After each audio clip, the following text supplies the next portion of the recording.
Welcome back to DC Silver Age Storytime, and today's story comes from Adventure Comics number 345, published in June 1966, with story by Edmond Hamilton and art by Curt Swan, and this is part 4.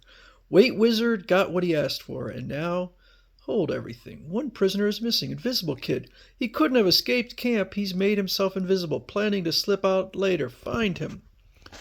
So Invisible Kid says, find me. Ha! They'd have better luck looking for a shadow in a coal bin, and I'll tell you what, that's not great writing, because I don't even think in 1966 there were that many coal bins, but certainly Edmond Hamilton should have been able to see into the future and see that coal was on its way out. Tag, you're it. You see, my third eye is a natural radar. It can see you, visible or not. You've been naughty, so I must give you a special punishment. How about sending me to bed without supper? I don't like this dialogue. It's so flippant that any kind of tension is completely removed. And I know a lot of people argue, they say, well, these stories were written for kids, but this is not good writing. It really is not. So he decides he's going to shrink Invisible Kid down, and he says, it's back to the barracks for you. If you survive for 6 hours, you'll grow up again, but I doubt if you'll make it. Haha.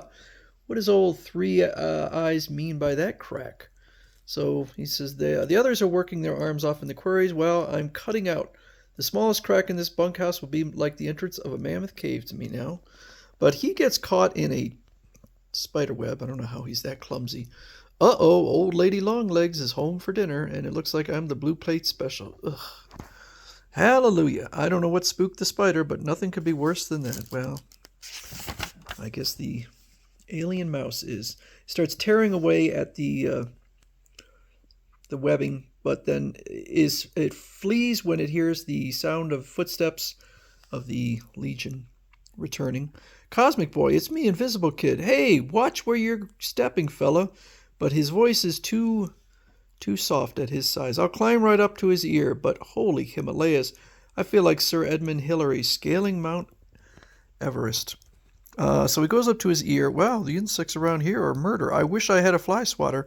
That's a fine way to treat a pal, Cosmic Boy. I'm Invisible Kid, and I need a bodyguard, or I'll take a one-way trip to some critter's interior. So I guess the 6 hours are up, and he resumes his size, and the whole thing was kind of pointless. But Brainiac 5 is creating a new invention. Chameleon Boy says, you're kidding. This is just a high-speed blower full of dust. It's useless. Meanwhile, the girls are planning their own escape. I wish there was some way we could help the boys to break out, but we're as helpless as they are. But Saturn Girl has a plan. So I've told you what our situation is, but don't try to help us. We've been stymied. You don't stand a chance. You and your masculine ego. Just be ready for a break tonight. We'll show those boys I have a plan that'll catch Nardo flat-footed. So the first thing they do is Duo Damsel splits in two, because apparently Nardo doesn't realize she can do that. So that's a bit clever, actually. Meanwhile, Light Lass very sneakily reduces the weight of the fence. So that night, one half of Duo Damsel lifts up the now very light fence. Upsy daisy.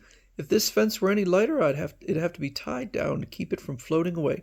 Once I'm outside, I'll set it back into place with nobody the wiser. So she goes past the Fanders, those big beasts, and steals into the boys' prison.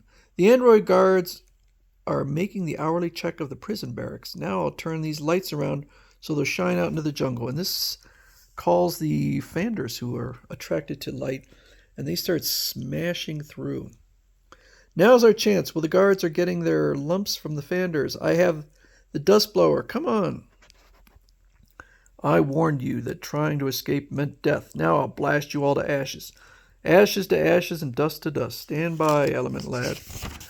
So he blows the dust onto Nardo, and then Element Lad uses his ability to change it to lead.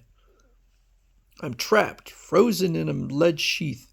But if I could just manage to move my head, I may beat them yet. I just remembered there's something I want to get from Nardo's lad. So then he encourages Nardo to to speak. He says, okay, Hotshot, since they only respond to your voice, tell your android buddies to let the girls out of their camp. Go take a dive in a dried-up lake. I'll never order the guards to release the girl prisoners.